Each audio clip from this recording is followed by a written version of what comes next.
Hello friends नमस्कार good morning आज 31 मार्च सोमवार चलतु जाना आज दिन टॉप न्यूज अपडेट देश विदेश ठारू आरंभ करी ओडिशार समस्त गुरुत्वपूर्ण खबर।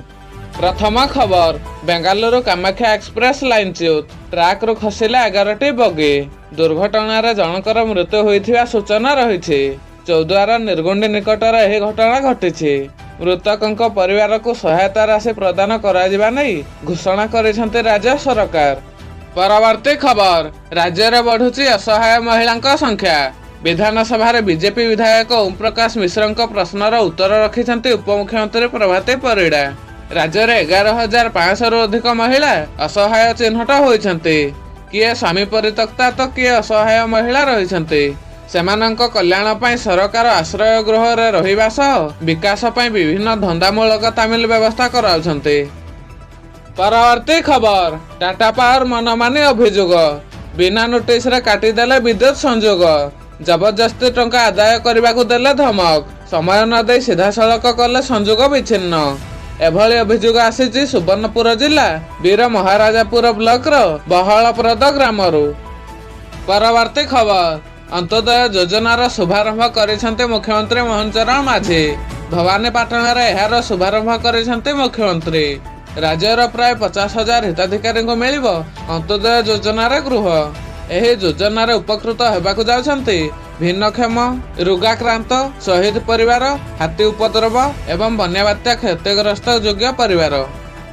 परवर्ती खबर भारत में सड़क सुरक्षा को सुदृढ़ करने लक्ष्य केंद्र सड़क परिवहन मंत्री नीतीश गडकरी एक बड़ घोषणा करिसेंते।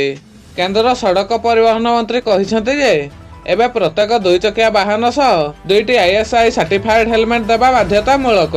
नुआ दिल्ली रे आयोजित ऑटो सिस्टम रे एही गुरुत्वपूर्ण निष्पत्ति घोषणा करिसेंते। परवर्ती खबर 20 वर्षर अपेक्षा अंत होइछे अमेरिका सहित भारतर बड़ चुक्ति। परमाणु रिएक्टर निर्माण एवं डिजाइन करने को मिली अनुमोदन। अमेरिकार शक्ति विभाग बा DEO मार्च 26 तारिख में भारत में रिएक्टर निर्माण पर होल्टेक इंटरनेशनल कंपनी को सबुज संकेत देइछे। होल्टेक 3टी प्रमुख भारतीय को SMR हस्तांतर करिवो। परवर्ती खबर राज्य में 10,000 शिक्षकों को नियुक्ति दिया नहीं आसिला बड़ खबर। सेपटे पियन और किराणीर भी आवश्यकता देखी नियुक्ति दिया बोली गृह रे उत्तर रखिसेंते विद्यालय और गणशिक्षा मंत्री नित्यानंद गंड। परवर्ती खबर सब जिले में खोलिबो मिशन शक्ति भवन। 30 जिले में जिला स्तरीय मिशन शक्ति भवन कराजिबो। प्रत्येक भवन लगी 1 कोटी टंका खर्च कराजिबो। पंचायत स्तर में 1,888 महासंघ कार्यालय निर्माण कराजिबो। प्रत्येक कार्यालय पिछा 30 लाख टंका प्रदान कराजिबो। एने सूचना देते उपमुख्यमंत्री प्रभाती परिड़ा। परवर्ती खबर खूब शीघ्र राज्यर सबु पढ़ा गाँ को मिलिबो राजस्व ग्रामर मान्यता। गुरुवार विधानसभा राजस्व मंत्री ए संपर्क में प्रश्नर उत्तर रखिसेंते। नुआ सरकार आसिबा परे 263 पढ़ा गाँ रेभिन्यू विलेज को परिवर्तित होइथिया कहिसेंते। आउ 147 गाँ को जुलाई 10 तारिख सुधा राजस्व ग्रामर मान्यता देबाकू प्रक्रिया आरंभ होइछे।